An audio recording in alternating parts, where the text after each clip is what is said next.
Hello everybody.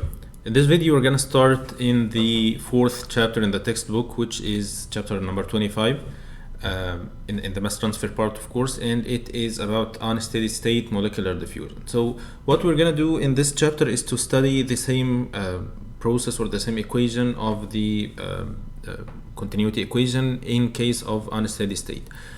And we're going to follow the same procedure that we followed before on discussing the conditions that we're going to do our calculations at, and then to see what are the cases that we will be studying and all these kind of things. But before we go through this, I would like to make this video an introduction just to make things clear on the coming videos on what we are going to cover in these videos. So the unsteady state molecular diffusion is going to be different from the steady state regarding this term, which is the change of concentration with time.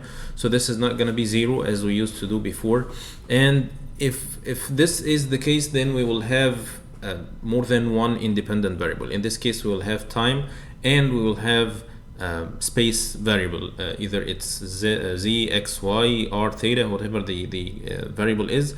We will have two independent variables, and then the equation is going to be partial differential equation, and therefore the way we deal with the equations is going to be different because the equations are more difficult. So we will have to put more constraints to the equation than we used to do before. So in the previous chapter we put some constraints, but there were not a lot of constraints. We put constraints of one dimension, molecular diffusion, and I think this is the main constraint that we had. We discussed cases of diffusion including bulk flow and without bulk flow. We discussed cases where we had chemical reaction, homogeneous and heterogeneous. So we had different conditions because the equation was an ordinary differential equation at the end of the day. So no matter what is the condition, this is not going to change the type of the equation.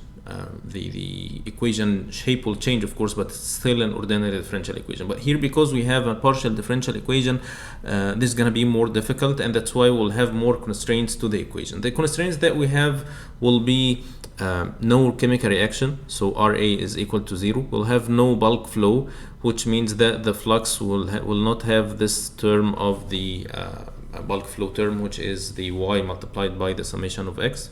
The summation of n, and then the constant diffusivity. So diffusivity is constant, and we will add to this it's one dimensional, so it's gonna be only a function of one space parameter, which is z. So this is gonna be the flux, and this is the shape of the equation. So the equation will end up to be Fick's second law, and this is the only shape that we will be solving in this chapter, the only shape of continuity equation for unsteady state. We said before that the Fick's second law is the most simple form of the continuity equation in unsteady state conditions, and that's why this is what we will do. And of course, as we said, this is going to be partial differential equations. The equation will require, beside having or requiring two boundary conditions, will require one initial condition because it's first order differential with respect to time.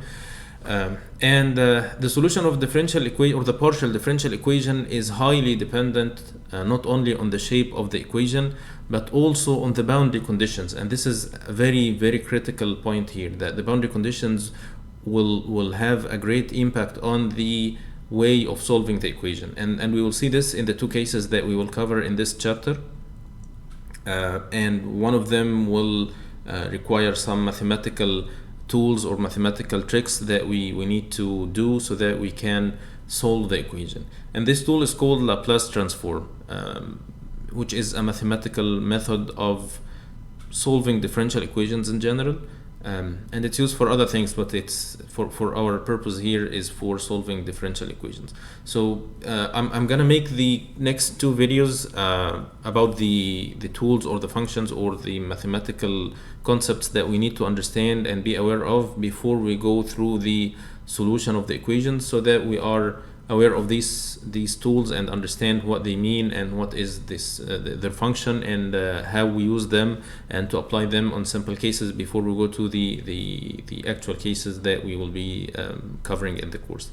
So next time we will talk about Laplace transform, and we'll see how it works and what is it is used for. So I'll see you then, inshallah. Goodbye.